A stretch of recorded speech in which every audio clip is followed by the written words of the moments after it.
Woodstock veterans Canned Heat were known as the bad boys of rock, and I interviewed legendary drummer Fito della Parra, who told me about how they had to sign away future royalty payments to get out of jail, and how the mafia shut them down.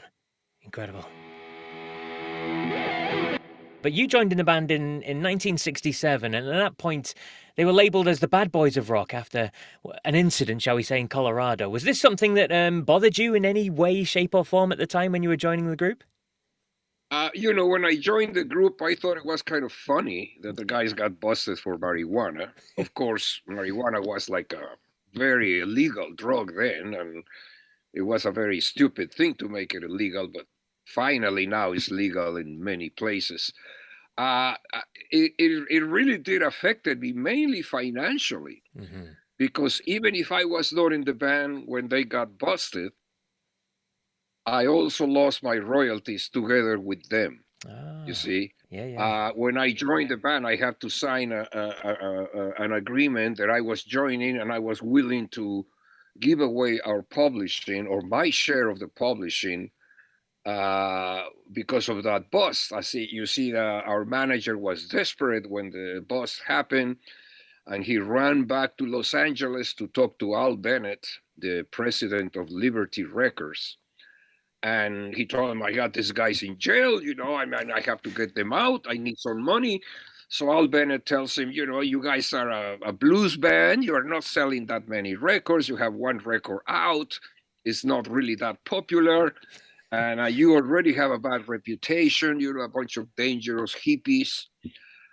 And so he says, okay, I'll buy you the publishing of the band for the rest of the life, for forever, Wow. for $10,000. As I said at the time, we had no hit records. The band was not a famous band, and they were in jail. Mm-hmm. So Skip went ahead and sold the publishing rights of the band to be able to, pay the bond and get them out. So that affected me financially for the rest of my life. That Wow. I came into a band that I was already giving away part of the royalties. The famous Kaleidoscope Club, where you guys became almost residents of it. I think a couple of guys were involved in leasing the club as well. But the likes of Jefferson Airplane, I've spoken to Jorma Kaukonen, Grateful Dead, Buffalo Springfield, Richie Fury's been on the show as well. I mean, these guys all kind of came and played at the club, and it was a fantastic melting pot to be. So again, take us back to that time, take us back to that scene, take us back to that time in LA Well, when as, it was so famous.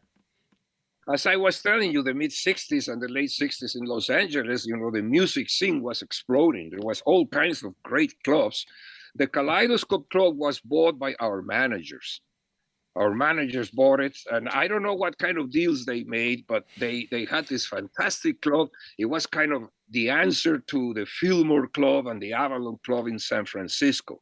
We wanted to have a big club where the whole hippie culture will come and have those bands that you just mentioned. Jefferson Airplane, all of them that you mentioned, and Canned Heat, of course.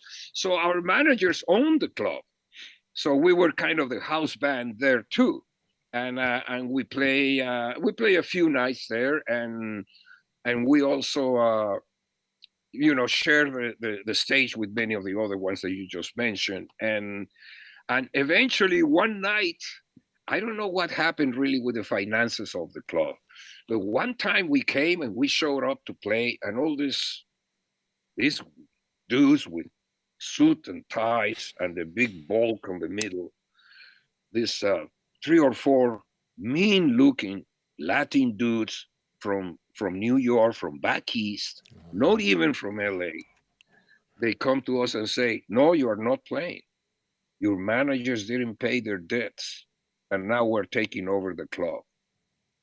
So basically, the club was taken over by the mob because I believe, we will have to talk to my manager.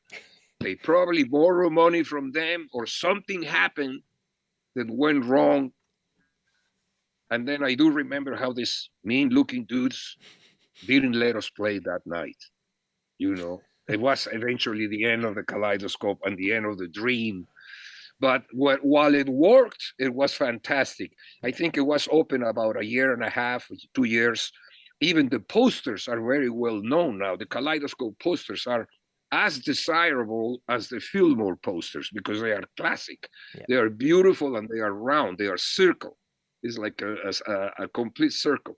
So that's what the kaleidoscope was, based on the little kaleidoscope things we used to use in the 60s to look all that, all What the colors? weird Yeah. psychedelia. That's what it is.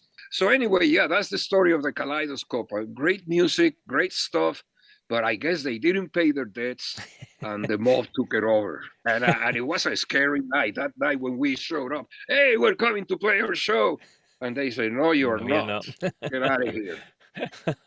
The brilliant Fito della Parra there. If you want to hear the full interview I did with Fito, then check out the podcast series Vintage Rock Pod. You'll find it on all good podcast apps, platforms, that sort of thing, and you can find it on episode 77.